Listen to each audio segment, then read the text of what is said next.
आज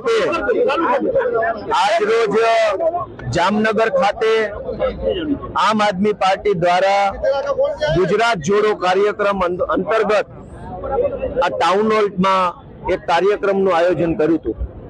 आ कार्यक्रम में खूब सारी रीते कार्यक्रम चालतो तो त्यारे आजे आटली विशाल जनसंख्या जोईने जामनगर नी अंदर आम आदमी पार्टी ने आटलू विशाल जन समर्थन जोईने भाजप और कांग्रेस बेयना पेट में तेल रेड़ाયું અને ભાજપ કોંગ્રેસ બંને ભેગા મળીને આજે આ સભા દરમિયાન જ્યારે હું વક્તવ્ય આપતો હતો ત્યારે એક વ્યક્તિએ આવીને મારા ઉપર કશુંક ફેંક્યું। મને એવું લાગ્યું કે પથ્થરો ફેંક્યો છે, પણ પાછળથી લોકોએ જણાવ્યું કે જૂતા ફેંક્યા, ચપ્પલ ફેંક્યા।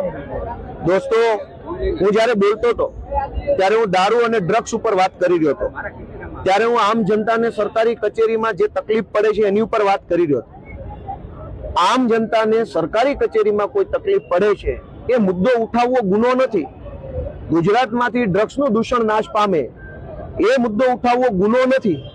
જ્યારે હું આ મુદ્દો બોલ્યો ત્યારે મારી ઉપર જે હુમલો કરવામાં આવ્યો એ હુમલો ખરેખર યોગ્ય નથી। હું સત્તામાં નથી, મારી પાર્ટી સત્તામાં નથી, હું મંત્રી નથી, હું મુખ્યમંત્રી નથી કે અમારી પાર્ટીની સરકાર નથી કે તમે અમને પ્રશ્ન પૂછો અને અમને જૂતા મારો કે ચપ્પલ મારો। દોસ્તો, મેં જોયું હું વક્તવ્ય આપતો હતો ત્યારે કે અચાનક અનેક પોલીસ વાળા આ બાજુથી આવવા લાગ્યા, મારા ડાબા હાથ બાજુથી। બે ચાર પોલીસ કોન્સ્ટેબલો આ બાજુ જમણી સાઈડ ગોઠવાયા, બે લોકો અહીંયા સાઈડમાં ડાબી સાઈડ ગોઠવાયા, એક પોલીસ ઇન્સ્પેક્ટર, એક પીએસઆઈ એએસઆઈ ત્યાં ગોઠવાયા। અચાનક પોલીસ મુવમેન્ટ વધી ગઈ। જે બધું જ હું ભાષણ આપતા આપતા મારી નજર હતી, પબ્લિકની નજર હતી, જનતાએ જોયું, વિડીયોમાં આવે છે કે અચાનક પોલીસ વાળા બધા આવ્યા। પોલીસ વાળાની સાથે જ આ ભાઈ આવ્યો।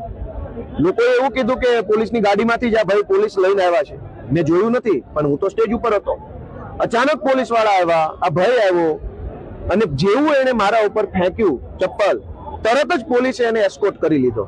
એનો અર્થ એ થયો કે ભાજપના ઈશારે પોલીસ વાળા મારા ઉપર ચપ્પલ ફેંકાવનારાને લઈને આવેલા અને પાછું એસ્કોર્ટ કરીને પાછો લઈ જવાની પ્લાનિંગ સાથે આવેલા।